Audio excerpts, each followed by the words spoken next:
Hi. டே 134 movie complete பண்ணிட்டோம்.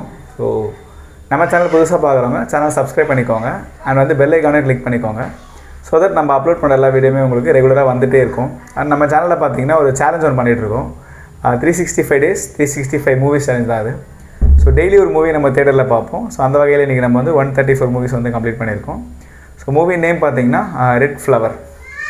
Tamil movie தான் இது. மூவி வந்து ஃபஸ்ட்டு அது என்ன கான்செப்ட்ன்றதை சொல்லிடுறேன். ஸோ மூவி வந்து பார்த்திங்கன்னா 2047 நடக்கிற மாதிரி.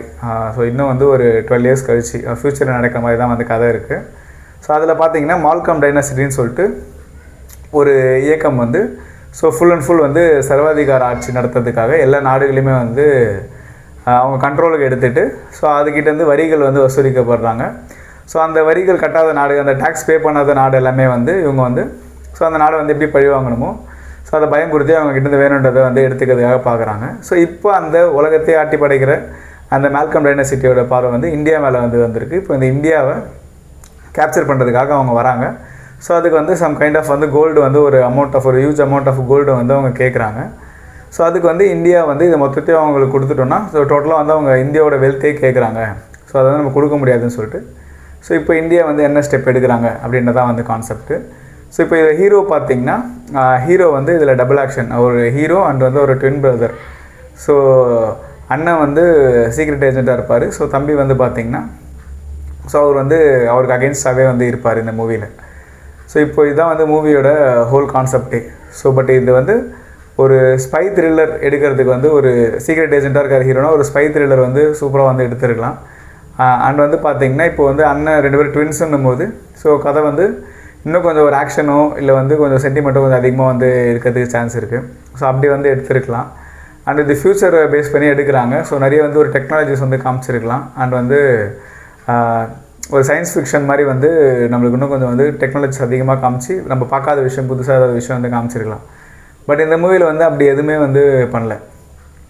ரெட் ஃப்ளவருன்றது பார்த்திங்கன்னா நம்ம நேதாஜி சுபாஷ் சந்திர போஸ் அவர்கள் வந்து 1947 நமக்கு சுதந்திரம் கிடைக்கும் போது ஸோ அதுக்கு முன்னாடி சில எனிமீஸ் கிட்டேருந்து நம்மளை காப்பாற்றுறதுக்காக ஒரு சீக்ரெட் மிஷன் ஒன்று வந்து ரன் பண்ணியிருந்தார். ஸோ அந்த ஒரு மிஷனோட பேர் தான் வந்து ரெட் ஃப்ளவர்.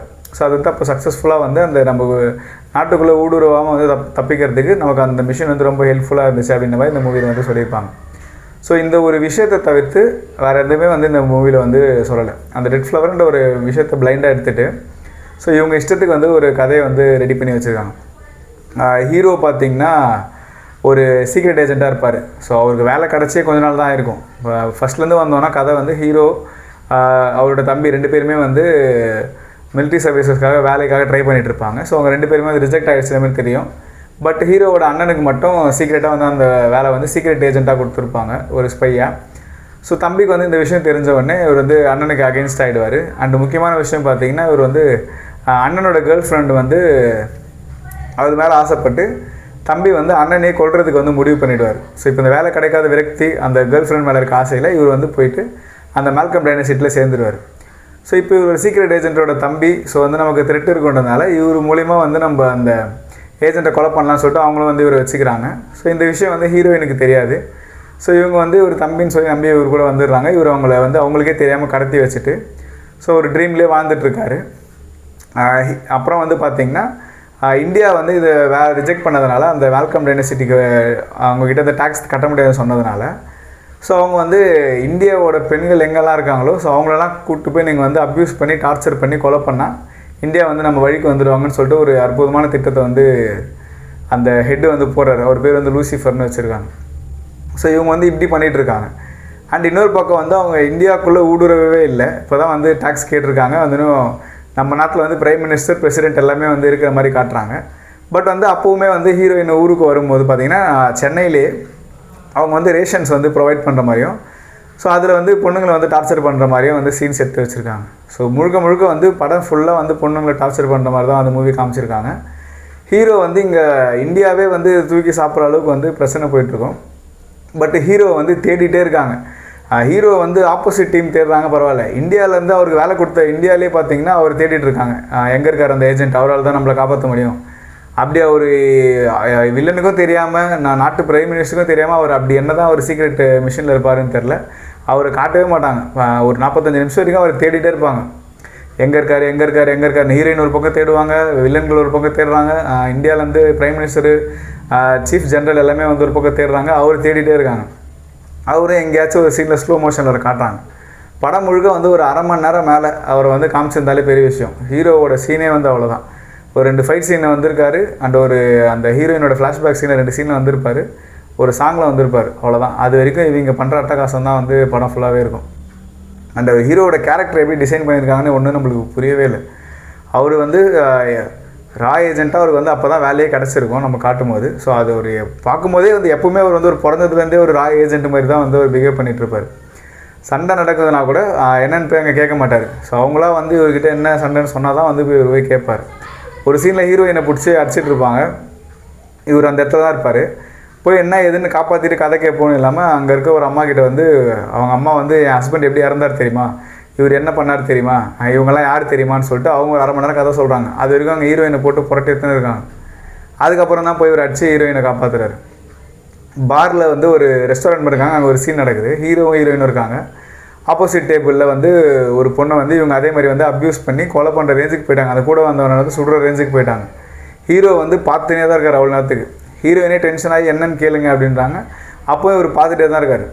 இது என்ன மேட்டர்னா, அங்கே அந்த சுட்டுட்டு இருந்தவன் அவனே டென்ஷன் ஆகி எதுக்குடா நீ பார்த்துனே இருக்கேன்னு சொல்லிட்டு அவனே இவர் டேபிளுக்கு வந்து நீ எதுக்கு அப்படி பார்த்துட்டே இருக்க அப்படின்னு கேட்டதுக்கப்புறம் ஹீரோ வந்து அவனை மிரட்டி அனுப்புவார்.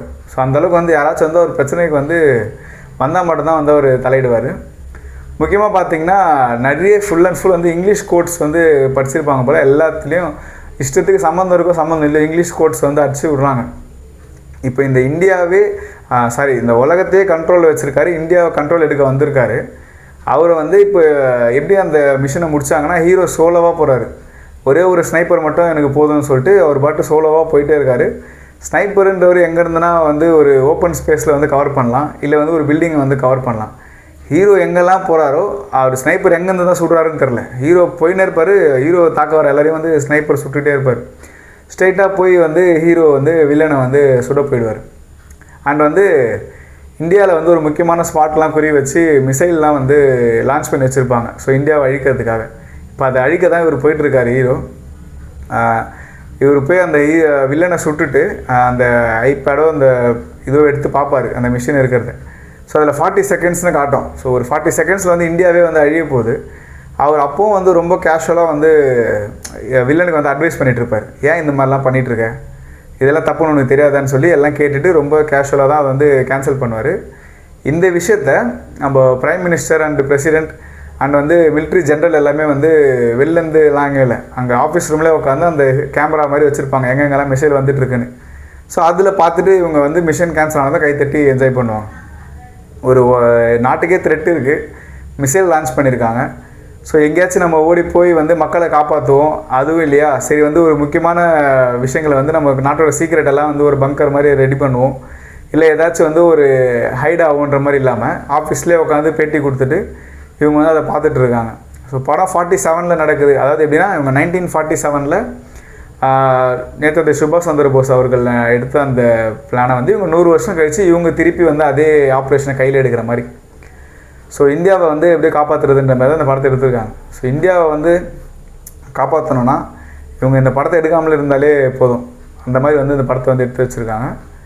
ஸோ ரொம்ப வந்து ஒஸ்ட்டாக இருந்தது. ஸோ அதனால தான் இந்த வீடியோவே நம்ம நிறுத்த முடியல, நம்மளால் வந்து பேசினே இருக்கணும் போல தான் இருக்குது. பட் வந்து எவ்வளோ நேரம் தான் இதை பற்றி பேசுகிறது, அதனால் வந்து இதோட வந்து முடிச்சிக்கலாம். So bye. Day 134 movie complete பண்ணிட்டோம். Movie name red flower. Perambur ரெஸ்டூரில் பார்த்துருக்கோம். Show timing 4:25 PM.